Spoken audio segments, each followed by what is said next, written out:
Como eu disse, esse sermão que Jesus fala é o sermão que conhecemos mundialmente como o Sermão do Monte ou Sermão da Montanha. E esse sermão, ele não é só o capítulo 5, mas ele é o capítulo 5, 6 e 7. É o sermão a qual o Senhor Jesus, para você ter ideia, ele subiu para o monte, com certeza para falar à multidão, porque era um hábito da época, por não haver caixas de som, não ter microfones. Quando queria ensinar uma multidão, a pessoa subia para o monte, aonde ele conseguia ser visto por muitos, e aonde também a sua voz, ali com a ajuda do vento, se propagava por uma distância, a qual ele não conseguiria de um lugar plano.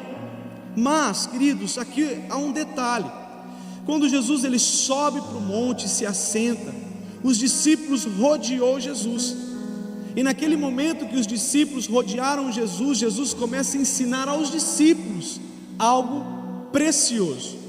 Ele começa a dizer àqueles homens princípios que mudariam com certeza a vida deles como pessoas que seguiam a Jesus. Olha só, o Sermão do Monte destina-se ao povo cristão, pois trata-se de uma perfeita representação da vida no reino de Deus. O Sermão do Monte não nos é recomendado, dizendo: vivei deste modo e vos tornareis cristão. Não, pelo contrário, o Sermão do Monte, ele vai nos ensinar o seguinte: vistos que sois cristãos, vivei deste modo.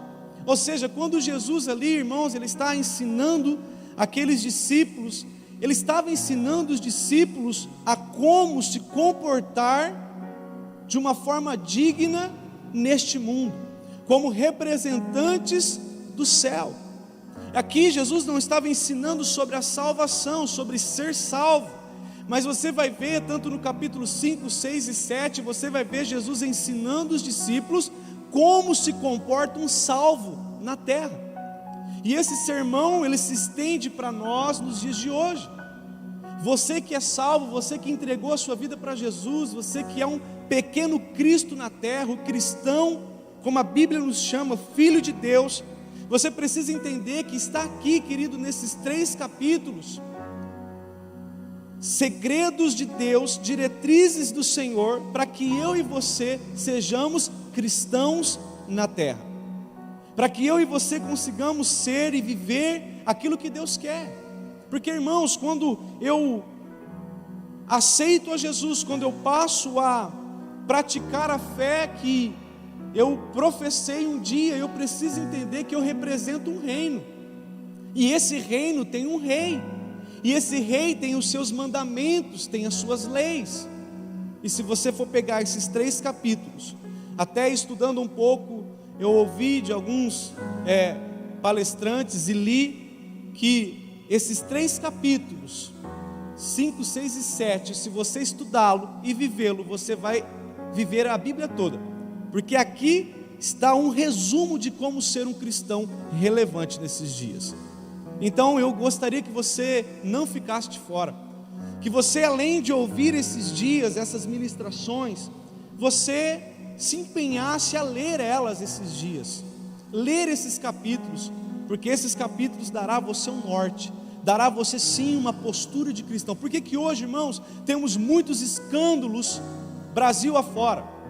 Porque pessoas que se dizem cristãs estão vivendo uma vida segundo o seu evangelho, segundo a sua interpretação, segundo aquilo que ela acha, segundo aquilo que de repente ela ouviu de uma forma isolada, mas não segundo o padrão de Deus. E você vai ver que o padrão de Deus nesses 3 capítulos nem sempre é o padrão do mundo, é o que o mundo ensina, é o que o mundo quer, é o que a religião espera.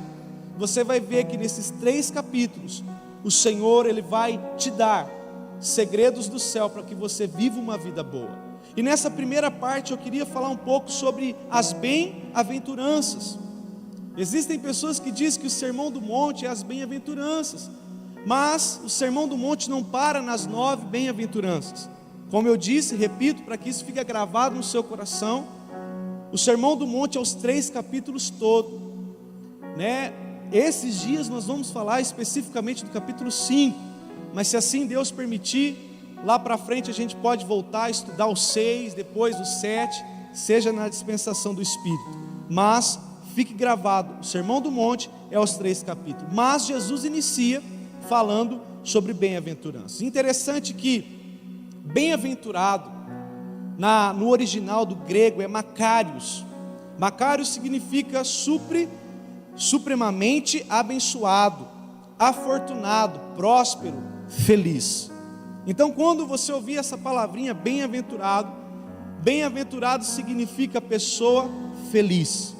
E aqui Jesus começa a dizer aos seus discípulos, lembra como eu disse? Jesus estava direcionando aos seus discípulos, Jesus dizendo aos discípulos como ser uma pessoa feliz. Hoje nós temos estudos e mais estudos, como alcançar a felicidade, como se tornar feliz, como manter a felicidade, sendo que aqui, queridos, está o resumo de ser uma pessoa feliz. Claro que estudar outros assuntos, importante, você saber de outras pessoas, importante, mas leia aqui, veja os detalhes que Jesus, Ele coloca para que você tenha a verdadeira felicidade. Não aquela que o mundo rouba, não aquela que a situação rouba, mas a felicidade permanente, a felicidade que vai mudar o seu coração e te fazer andar segundo um cidadão do céu. Então perceba, antes de nós entendermos alguns pontos da verdadeira felicidade, eu queria dizer para você o que não é felicidade. Por exemplo, hoje o mundo busca felicidade em muitas coisas, como fama, reconhecimento, poder, dinheiro, no sexo, nos vícios, no consumismo e assim por diante. Claro que em momentos com esses itens que eu citei, existe um momento que você vai se alegrar, mas a verdadeira alegria, felicidade plena, a verdadeira felicidade não está nisso, irmãos. A ponto que Salomão, em Eclesiastes 2, ele vai dizer que ele teve 4 experiências, olha só, ele teve experiência com o dinheiro, Salomão foi um homem riquíssimo, Salomão teve experiência com a bebida, se alegrava ali, né, com a bebida, teve experiência com o sexo, né, 1001 mulheres, esse homem teve experiência no que diz respeito a sexo, ele teve experiência com fama, era um homem visto pelos reinos como o maior, a qual, né, até a rainha de Sabá foi visitá-lo para ver a sua fama, para ver, comprovar aquilo que ela havia ouvido, ou seja, um homem de muita fama. Mas no capítulo 2 de Eclesiastes, ele vai dizer que tudo isso passa, que isso na verdade não se compara à verdadeira felicidade que vem de Deus. Por isso, meu irmão, se você nesses dias tem buscado a felicidade nos prazeres desse mundo, buscado a felicidade em coisas passageiras, pare e reflita. Isso pode te trazer alegria por algum momento, mas a verdadeira felicidade só Deus pode te dar, só o Espírito Santo no teu coração pode fazer. E aí Jesus, ele começa a dizer justamente como se tornar uma pessoa feliz. E é interessante, queridos, que a verdadeira felicidade é abraçar o que o mundo repudia e repudiar o que o mundo aplaude. Preste atenção nisso. Muitas vezes, para nós cristãos, a felicidade está em repudiar aquilo que o mundo acha por certo. Nem tudo que nós vivemos nesses dias, irmãos, que está nesse contexto de mundo, é o que Deus espera para nós. Existe uma frase que me chamou a atenção nesses dias de estudo, de John Piper, que vai dizer o seguinte: que o nosso problema não é a busca da felicidade, olha só, mas se contentar com a felicidade pequena demais, quando Deus nos criou para a maior de toda a felicidade, que é viver Ele, que é experimentar Ele, que é viver por Ele. Não tem problema você se divertir, né? Não tem problema você se alegrar, mas não se contente com o que você tem se alegrado hoje. Se isso não se resume a uma totalidade no Senhor, isso é pouco demais para você. Existe mais. Existe uma palavra do céu para sustentar a sua felicidade. Essa palavra que vai permear no seu caráter, mudando a sua conduta. Mudando a sua conduta, você vai mudar os seus frutos lá na frente. Se eu sou uma pessoa desgostosa, se eu tenho uma alegria que passa por situações, o que eu preciso fazer para ter alegria constante? A verdadeira felicidade está em Jesus. Porque essa verdadeira felicidade, irmãos, não é algo externo, é algo interno. É algo que é provocado de dentro para fora. Como eu disse, aqueles itens lá em cima, dinheiro, bebida, vícios, são coisas que são de fora para dentro, mas que tem limite. Dinheiro tem limite. Hoje a gente tem visto. Tempo atrás eu estava numa cidade onde eu ouvi de uma pessoa muitíssimo rica, dizendo que roubaram pelo sistema do banco, roubaram uma parte da herança dela de uma forma assim inacreditável. E aquela pessoa estava em depressão, se entregando à infelicidade por perder o seu dinheiro ou parte daquilo. Ou seja, dinheiro, irmãos, é bom, mas ele tem seus limites. Sexo é bom, faz parte, Deus fez o sexo, mas tem seus limites. Chega uma hora que você envelhece, chega uma hora que não dá mais, chega uma hora onde você, o seu corpo já não responde mais. E aí, entenda que a verdadeira felicidade não está de fora para dentro, mas de dentro para fora. E Jesus explicou isso. Por isso que veio na contramão do mundo. Porque olha só, uma das verdadeiras felicidade que Jesus fala, olha só o primeiro ponto que Jesus toca.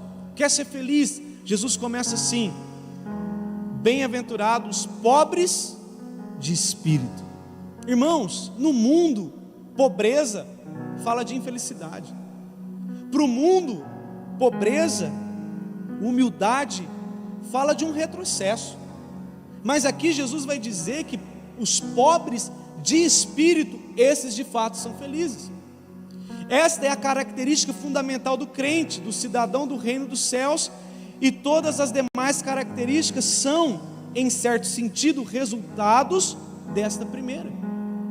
Todas as outras bem-aventuranças, ou seja, toda a alegria, a felicidade de Deus para você, vai começar a partir dessa. Por isso eu preciso entender que eu preciso ter uma condição de pobre de espírito. Que é isso, pastor?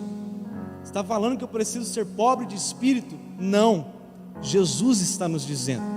E é interessante que existe duas definições para a pobreza na Bíblia. A primeira delas é pênis, a qual diz que vem a pobreza onde a pessoa tem casa, a pessoa tem roupa, a pessoa tem itens na sua vida, só que ela não tem luxo. A pessoa pobre que tem bens, mas ela não tem o luxo. Isso é uma das classificações da pobreza. Mas esse pobre de espírito vem da palavra tokos, que significa miserável, mendigo, pobre. Quando Jesus ali está dizendo, olha, seja pobre de espírito, Ele está dizendo, seja miserável, mendigo de espírito. Como assim? O que Jesus estava dizendo?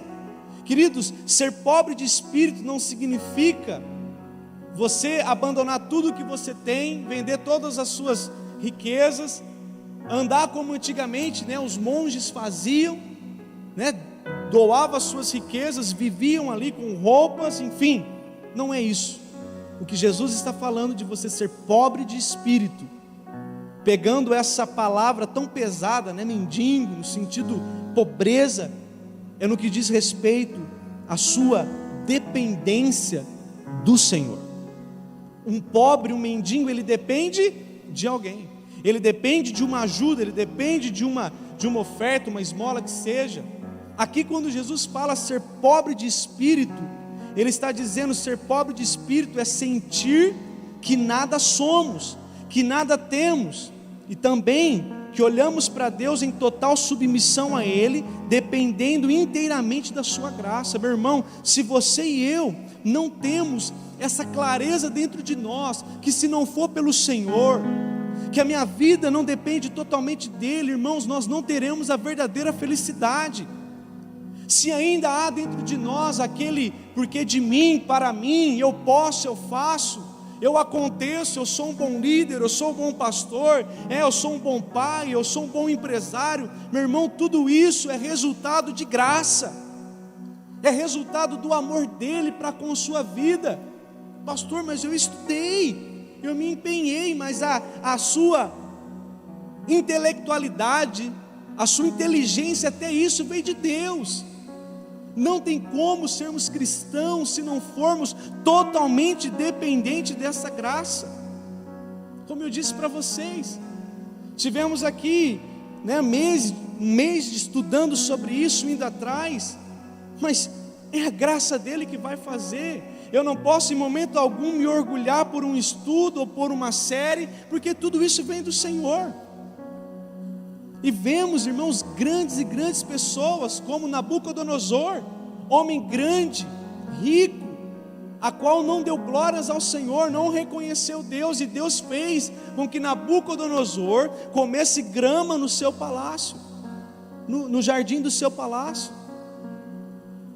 Por isso, nesses dias, falar de pobreza no espírito, ser pobre de espírito, é ser totalmente dependente de Deus. Não é ser parte dependente do Senhor, e parte dependente da herança que o meu pai deixou. Não, eu sou dependente, da formação acadêmica que eu tenho, da experiência que eu tenho. Não, querido. Por isso que Paulo vai dizer: eu tenho tudo como refúgio, tudo como passado, eu tenho somente Deus na minha vida. Você pode ter dinheiro? Pode. Você pode ter família? Deve. Você pode ter as coisas? Pode. Mas tudo vem de Deus, porque está escrito: o homem nada tem, se do alto não lhe for dado. E como que é que alguém se torna humilde de espírito? A única forma de alguém tornar-se humilde de espírito é voltando seus olhos para o Senhor. Só tem como eu ser pobre de espírito, humilde de espírito, se eu olhar para Jesus. A partir do momento que eu tiro os olhos do eu, da minha força, e olho para o autor e consumador da minha fé, eu vivo uma vida de humildade, uma vida onde eu consigo refletir essa humildade na minha vida com Deus e na minha vida com o próximo. A pessoa que não é pobre de espírito, a pessoa que não é humilde de espírito, ela não consegue olhar olho a olho com aquele que está abaixo dela. De repente, das classes subalternizadas, não consegue ter ali a sua inclinação às pessoas. Por quê? Porque tudo é dele, tudo é para ele, tudo se gira em torno dele. Então eu preciso voltar os meus olhos para Deus. E qual que é a consequência disso? Jesus vai dizer: desses é o reino dos céus. Eu tenho certeza que você quer, depois dessa vida, viver com Ele eternamente no reino dos céus. Eu tenho certeza que você quer, como eu quero. Mas, para que o reino dos céus seja nosso, eu preciso ser pobre de espírito. O orgulhoso não entrará no reino do céu.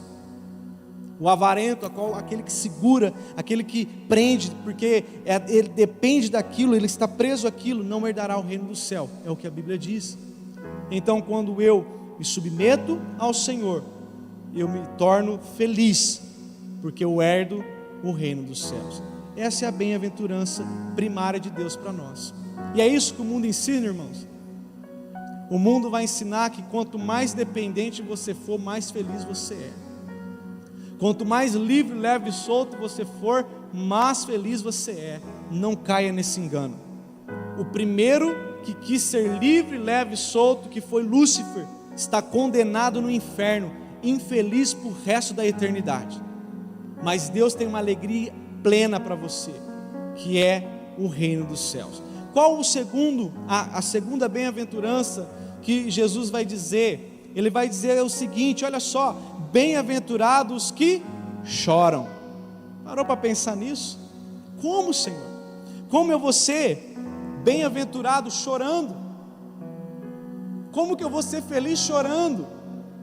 Esse chorando, irmãos, que Jesus fala, não é o choro da carne, porque existem pessoas que são melancólicas, chorosas por natureza. Eu, por exemplo, eu choro até a inauguração de supermercado, irmãos. Esse dia eu fui fazer uma visita e estava lá conversando com as pessoas ali, claro, com distanciamento, né, obviamente, com máscara, né, não pode esquecer disso. E de repente, no meio da conversa, Ju, mas comecei a chorar, mas chorava. E não, assim, a minha esposa olhou para mim, o casal começou a olhar para mim, eu comecei a ficar sem graça e comecei a chorar, porque tem pessoas que assim, qualquer coisa, né, chora, enfim. Mas não é esse choro que Deus está falando, porque tem pessoas que, por ser melancólicas, pensam que se enquadra nesse requisito. Não, eu sou feliz porque eu sou chorão. Não é isso, queridos. Não é o choro da melancolia. Tem pessoas que você olha que você quase chora pela cara dela, né? A pessoa é tão melancólica que ela vive assim. Não é isso, tá bom? Não é isso. Olha só, esse choro que Jesus fala não é o choro do remorso. Tem pessoas que choram porque tem remorso, que é o choro lá de Judas. Judas ele não chorou por arrependimento, puxa vida, trair Jesus, não, ele chorou porque ele estava com um remorso do que ele tinha feito. E tem pessoas hoje que choram por remorso, isso não te trará a verdadeira felicidade. Tem pessoas que choram pelo medo das consequências da vida, igual Caim. Caim chorou não pelo arrependimento de ter matado Abel, não. Caim chorou pela sentença de Adão, de Deus, na vida dele. Então, quando ele se viu ali sentenciado por Deus, ele chora, mas por puro medo. Tem gente que chora por causa de situações do dia a dia, e aí ele faz aquele choro teatral. Você conhece o choro teatral? Criança é muito assim, né? Faz aquele choro teatral para ganhar muita coisa. É que nem a Bíblia fala de Aminon, quando ele quis deitar com a irmã dele, né? Aminon, filho de Davi, ele faz aquele choreiro, faz aquele teatro para conseguir a irmã dele, para que ela se deitasse com ele. Isso não traz felicidade. Tem pessoas que choram de uma forma teatral para conseguir coisas, isso não é. Tem pessoas que choram por desapontamento, tem pessoas que choram por ter sido ferido emocionalmente, por amargura na alma, e assim vai, irmãos. Mas não é esse choro que Deus está dizendo. Jesus está falando de um choro devido a uma vida de pecado, o choro que nos separa, que vê a separação nossa de Deus. É esse choro que Deus espera em nós, sabe? O choro pelo pecado que cometemos. Quando você vai ver Davi, quando Davi peca com Betseba, depois ele mata Urias, irmãos, aquele pecado de Davi trouxe uma consequência terrível na vida dele. Mas depois você vai ver Davi chorando por isso. Mas o choro dele não é porque a espada não estava se apartando da sua casa. O choro não era um choro de remorso. O choro dele é: Deus, não retire de mim o teu espírito, não se aparte de mim a tua bondade. A ponto, irmãos, que Davi foi considerado um homem segundo o coração de Deus. Como pode isso, irmãos? Um homem que matou, um homem, né, que adulterou. Como pode? Um homem que não cumpriu o seu ofício de ir para a guerra, se tornar um homem segundo o coração de Deus. Davi se tornou um homem segundo o coração de Deus porque ele tinha o choro do arrependimento. Se queremos ser uma geração feliz, precisamos pedir a Deus esse choro, a qual, irmãos, o pecado não pode ser mais a nossa vida proposital, a qual o pecado não pode ser um bicho de estimação, a qual eu sou assim, eu vou fazer o quê? Não, queridos, precisa vir esse choro de dentro para fora, porque é esse choro que vai produzir em nós o verdadeiro arrependimento. Choro esse que, quando choramos esse choro, há alegria no céu, porque a Bíblia diz que o céu se alegra, faz festa quando um pecador se arrepende. Quando um pecador encontra a sua condição de pecado, há festa no céu. Por isso, nesses dias, talvez, são dias de chorarmos mais. Eu vim né, no carro pensando na tragédia que aconteceu no Líbano, naquela explosão, irmãos, que tragédia, e ali pessoas morreram, talvez em pecado. Isso trouxe uma dor no meu coração. Deus, talvez pessoas ali foram para o inferno por um momento assim, um estralar de dedo, uma explosão matou milhares de pessoas. Nesses dias o Senhor deseja que nós venhamos caminhar nessa terra sempre prontos para a vinda dEle, e não tem como ver o Senhor se não for por meio do arrependimento. Então precisamos sim, irmãos, chorar mais pelo nosso pecado. Não é o choro pela falta do dinheiro, não é o choro pela falta, né, de situações na nossa vida, não. O choro que Deus espera é o choro do quebrantamento. É o choro daquela pecadora que foi aos pés de Jesus, e ela chorou tanto, que o choro dela lavou os pés de Jesus. O choro dela incomodou as pessoas que estavam na sala ali, né, naquele ambiente, mas o choro dela atraiu o coração de Jesus, a qual registra nos evangelhos aquele ato.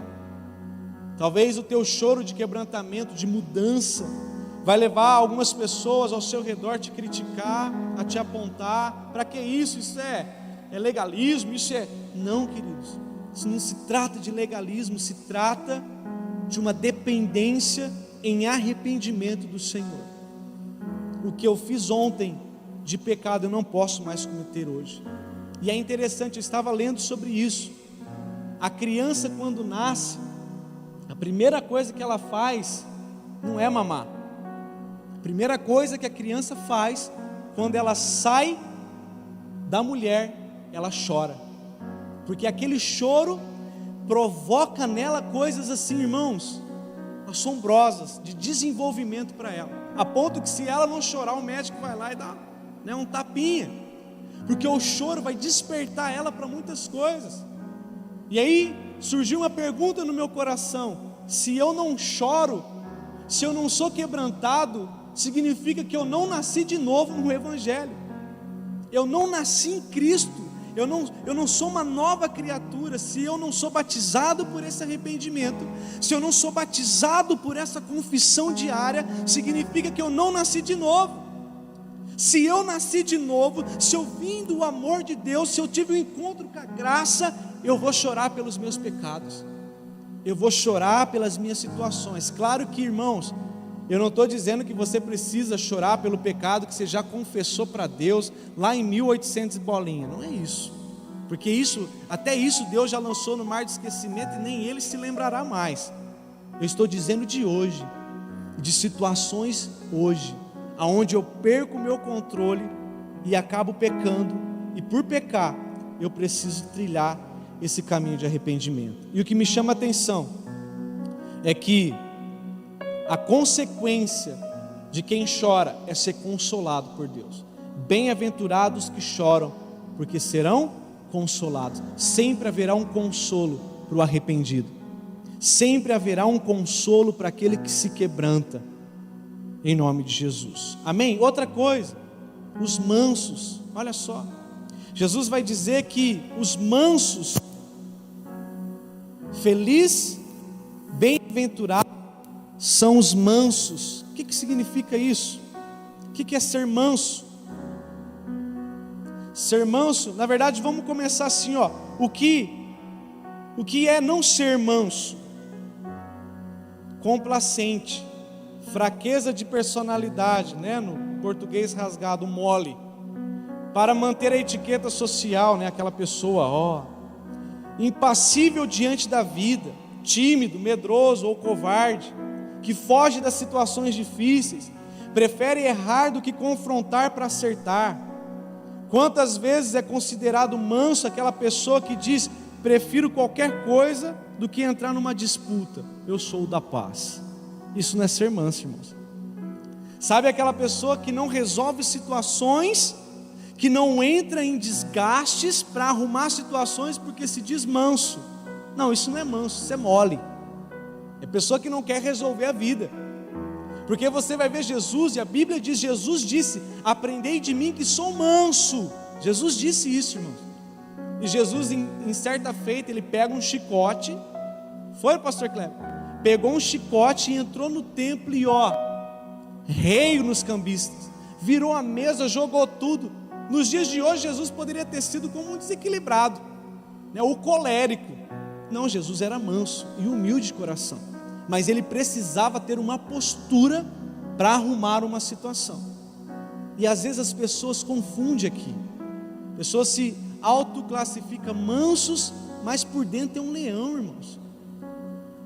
Se autodenomina aquela pessoa calma, branda, até fala mole, mas por dentro é um vulcão, a ponto que você vai notar que a verdadeira mansidão, por exemplo, a pessoa se diz: não, eu sou manso, eu não brigo com ninguém, eu não falo nem mal da Ju, eu sou uma pessoa mansa, tranquila, eu não externo, mas aqui dentro eu já matei a Ju umas 10 vezes, não, porque a Ju, se eu pegar ela, eu arranco fio por fio.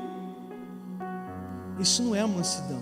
A mansidão que Jesus estava falando, no grego, dá o mesmo sentido de domar um animal.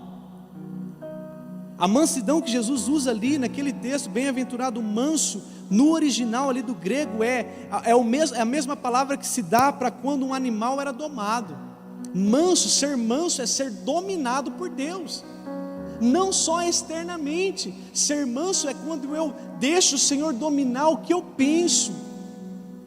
Ser manso é quando aquele cara me fecha na rua, no trânsito, eu sei que eu não vou sair para bater nele, porque eu sou crente, mas ser manso é ali por dentro, é dizer: Deus, esse cara deve estar desesperado, ele deve estar com dor de barriga, abençoa ele, deixa ele embora rápido.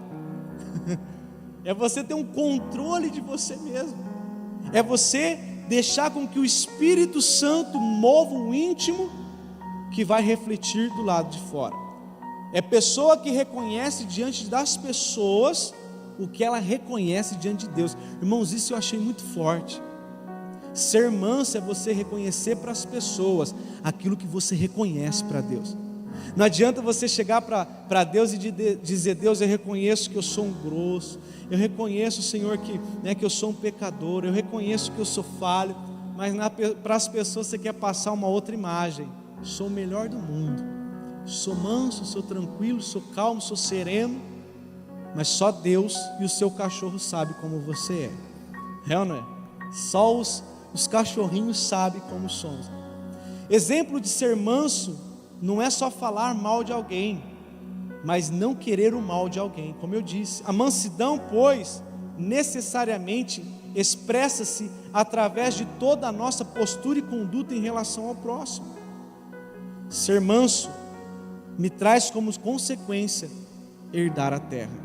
Irmãos, está aqui: aquele que é manso, bem-aventurado o manso, porque eles herdarão a terra. Por que nós vamos herdar a terra só se formos mansos? Porque nós teremos legalidade para viver naquilo que nós conseguimos deixar o Espírito controlar em nós, para que possamos depois controlar ela. Porque a pessoa que não é dominada pelo Espírito, tudo que vier à sua mão, ela não consegue ter controle, ela não consegue ter domínio.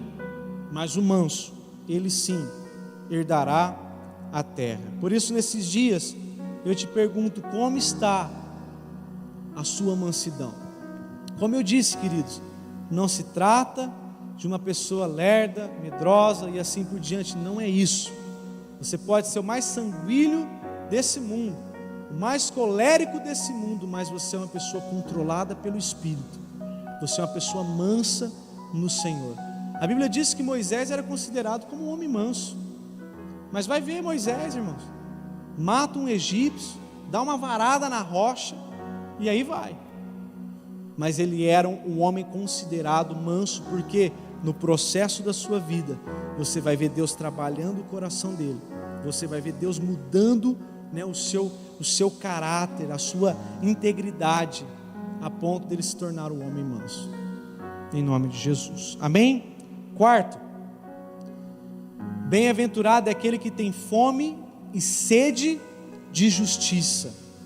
Parou para pensar nisso, queridos? Hoje no mundo, as pessoas, cada vez mais você vai ver que para enriquecer, elas precisam ser injustas. É ou não é? Infelizmente a gente vai ver isso aí na política, tamanha corrupção, queridos. A corrupção que tem levado muitos a ter a felicidade, no que diz respeito a poder, a fama, dinheiro, mas na hora que você vai ver, a pessoa é totalmente injusta no seu dia a dia, injusta com os seus atos, injustas com os seus comportamentos, né? Talvez ali na profissão, mas nós desejamos viver essa felicidade que Deus tem para nós. Precisamos ter fome e sede de justiça. Estas pessoas almejam ver honestidade. Você é uma pessoa que é honesta, almeja ser íntegro, ou seja, inteiro. Sua justiça está envolvida com o seu espírito, sua alma e seu corpo. Aquele que tem sede e fome de justiça é aquela pessoa que, quando olha para a sociedade, ele se indigna com a corrupção, ele vai se indignar, né, com aquela situação, talvez de uma pessoa sendo maltratada, ele vai se indignar, porque isso tudo é injustiça. A pessoa que anela pela santidade de Deus na igreja, talvez nós vemos isso muito, pessoas que vê situações na igreja, na sociedade, na família e assim por diante, e dá um negócio ruim por dentro. Isso é você estar tendo fome e sede da justiça de Deus numa situação. Não é ter fome e sede de justiceiro, mas é ter fome e sede da justiça de Deus, ter fome e sede da intervenção de Deus na terra, porque a nossa justiça, ela é como trapo de imundícia, diz a Bíblia. Mas a pessoa que tem fome e sede da justiça de Deus, ele anseia em ver um triunfo dos céus na terra, é de ver o céu governando a terra e de que esse mal se desfazendo. Fome e sede é o desejo tão intenso, um desejo físico pelo alimento, que impele o indivíduo a buscar comida, quase sem considerar o preço ou as dificuldades de sua obtenção. Precisamos de atitude similar quanto à justiça de Deus, ou seja, uma pessoa com fome, irmãos, e sede, e eu digo fome e sede mesmo, não é só uma vontade de comer, mas a pessoa que tem fome e sede, ela faz de tudo para alcançar aquele alimento.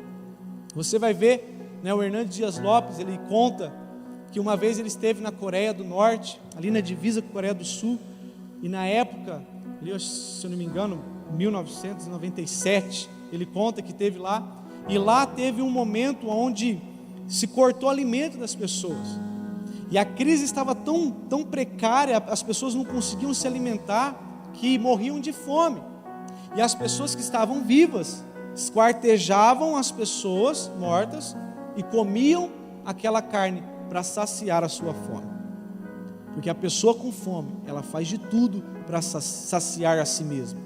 A pessoa com sede, ela se desespera por um copo de água, mesmo sujo, mas ela quer, porque ela quer saciar aquela sede, a sede mesmo, irmãos. Agora, falarmos que temos sede e fome de justiça, é fazermos de tudo para vermos o céu se manifestando na terra, não julgando as pessoas, mas mudando a nós mesmos. É ser justo comigo mesmo, é ser íntegro comigo mesmo, é ser honesto comigo mesmo, com aquilo que Deus me confiou. Interessante, se você ficar muito tempo sem comer, você fica doente, sim ou não? Até quando eu vou fazer jejum, às vezes eu fico período de 40 dias comendo pão e água. Eu ligo para a nora do Jaci, ela é nutricionista, pergunto para ela o que eu devo fazer antes, durante e depois do jejum. Aí ela fala de algumas vitaminas, porque eu sei que você ficar 40 dias só comendo pão, você está sem ferro, você está sem nutrientes, e o corpo sente. Agora imagina uma pessoa que não come nada, ela fica doente, ela se vê debilitada. Se você não comer, não buscar esse alimento, você pode sim cair numa doença. Se você não conseguir ter esse envolvimento com essa justiça, você pode ficar totalmente enfermo na sua vida. E a justiça, ela se refere àquela justiça que diz respeito a uma lei divina de Deus. Irmãos, nós precisamos nesses dias clamar por essa justiça que vai tocar, irmãos, os governantes da nossa nação, essa justiça que vai tocar a vizinhança do nosso bairro, que vai tocar a nossa casa, que vai tocar as nossas vidas, a nossa igreja, as igrejas da cidade. Essa justiça precisa ser, porque olha só a consequência: feliz é o homem que tem sede e fome da justiça de Deus, porque serão fartos. Seremos saciados quando tivermos essa justiça. E mais uma aqui, Jesus vai dizer: bem-aventurados misericordiosos. Esse misericordioso vem da palavra lançar-se na miséria do outro. Aqui Jesus vai dizer que feliz é quem se compadece de alguém. Feliz é aquele que vai em direção à necessidade do outro. Você nota que nas bem-aventuranças, as 9, umas estão relacionadas, igual até agora a gente viu relacionado nossa para com Deus. Já essa é totalmente voltada para o nosso próximo. Quer ser uma pessoa feliz? Cuide de pessoas. Quer ser uma pessoa feliz? Se compadeça pelos outros. Irmãos, não tem jeito, não tem como não chorarmos pelo que aconteceu lá no Líbano. Não tem como, irmãos, eu não consigo entender como não colocar a nossa dor na dor daquelas pessoas que num piscar de olhos perderam seus entes queridos, seus amigos. Não tem como não se compadecer daquele que hoje está na rua vulnerável a esse vício, desprovido de qualquer poder público, desprovido. Não tem como. E como que eu posso ajudá-los? Sendo misericordioso no sentimento, sendo misericordioso na prática. É reter a merecida punição dos seus ofensores. Sentido mais amplo significa socorrer os necessitados que não podem se autoajudar. É quando eu coloco a minha vida à disposição daquele que não tem. Misericordioso também é ter misericórdia daqueles que até fizeram algo contra mim. Eu só consigo perdoar se eu for misericordioso. Eu só consigo andar mais uma milha se eu for misericordioso. E Jesus vai dizer que felizes são essas pessoas. E o mundo vai dizer o contrário. O mundo vai dizer: se te der um tapa na face, devolve logo 2. Mas Jesus vai dizer que se te ferir uma face, dê a outra. Só misericordioso consegue fazer isso. E Jesus fez, irmãos. Jesus, santo, puro, ele foi misericordioso. Ele é misericordioso, a qual ele entrou em um lugar que ele assumiu sobre si toda a culpa do pecado, para nos dar a graça, a vida sem a condenação, quando eu entrego a minha vida para ele. E é isso que ele espera de nós, porque olha só, bem-aventurados são os misericordiosos, porque esses alcançarão misericórdia. Por que muitas vezes não alcançamos misericórdia? Porque não temos sido misericordiosos. Quer ser feliz? Seja misericordioso. E por último, hoje, depois a gente termina, limpos de coração. Olha só, queridos, Jesus vai dizer que os limpos de coração, esses são felizes. Essência da vida de Cristo, pois nos levará a ver Ele. Sem santificação, diz Hebreus, ninguém verá a Deus. Na Bíblia, coração fala da totalidade do ser. Limpos de coração, singeleza de mente, propósito sincero, puro, livre de qualquer mistura com o que é falso e mundano, sincero, justo, livre do mal. O coração corrupto, ele é enganoso, queridos. Nesses dias, se desejamos viver a felicidade de Deus, precisamos dominar o nosso coração, os nossos pensamentos, as nossas intenções, porque olha só, sobre tudo que deve guardar, guarde o teu coração, porque é ele que produz a fonte da vida. No coração, Mateus 15:19 vai dizer que o coração é que procede os maus intentos, homicídio, adultério, imoralidade, roubos, falsos testemunhos, calúnias, blasfêmias, tudo isso é gerado no coração, irmãos. E por que feliz é o homem limpo de coração? Porque ele vai se ver livre dessas amarras, ele vai se ver livre de uma vida em praticidades com essas coisas. Pastor, mas veio um sentimento, limpa o coração, querido. Não é como o nosso pastor sempre fala, o problema não é uma ave passar sobre mim, porque eu não consigo evitar. O problema é quando eu deixo ela fazer um ninho na minha cabeça. Situações vão vir, sentimentos virão, vontades vêm. Só não podemos deixar no coração ela criar raízes, a qual vai me levar para tudo isso: mau intento, adultério e assim por diante. Por isso, nesses dias, incline seu coração para Deus. Peça para Ele: Deus, me ajude a guardar. E como que eu guardo o coração?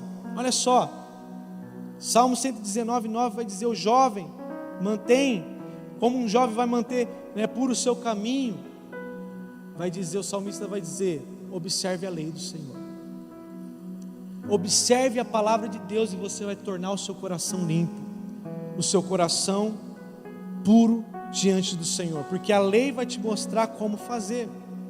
Então, se eu tenho problema de imoralidade, a Bíblia vai me dizer como trabalhar essa área de imoralidade. Eu tenho problema com roubo, a Bíblia vai me falar como lidar com o roubo. Outra coisa, para guardar o coração, confessar o pecado um para o outro. Diz Tiago que isso traz cura para o nosso coração. É reconhecer o sacrifício de Cristo nas nossas vidas, diariamente, mudando os nossos hábitos, purificando a nossa vida. Porque, queridos, sem limpeza de coração, não veremos a Deus. Jesus disse: bem-aventurado são os limpos de coração, porque eles verão a Deus. Se eu não sou limpo de coração, eu não verei a Deus, nem na eternidade, nem agora. Por que muitas vezes não conseguimos usufruir da presença preciosa de Deus, dia a dia, nas nossas vidas? Porque o nosso coração ainda está impuro, o nosso coração está desconectado. Não consigo viver Ele nesses dias, quem dirá na eternidade, irmãos? Lembra lá, Salmos vai dizer: quem subirá ao monte do Senhor? Quem há de permanecer no seu santo lugar? O que é limpo de mão e puro de coração, que não entrega a sua alma à falsidade, nem jura dolosamente, esse verá o Senhor. Só quem mantém o seu coração puro consegue ver o Senhor. Então pense nesses dias, vamos orar agora sobre isso. Pense nesses dias sobre as bem-aventuranças. Hoje falamos 6 delas. Quarta que vem falaremos das últimas 3. E quem sabe o nosso coração vai se ajeitando com a verdadeira felicidade de Deus, e não precisaremos de mais nada exterior, queridos, para mudar a nossa condição. Talvez a sua vida hoje está com situações adversas. Todos nós passamos aí hoje por dias terríveis, mas existe uma felicidade que Jesus ensinou nesse sermão. E é essa felicidade que pode tomar conta do teu ser agora. Por isso, onde você estiver agora, fecha teus olhos.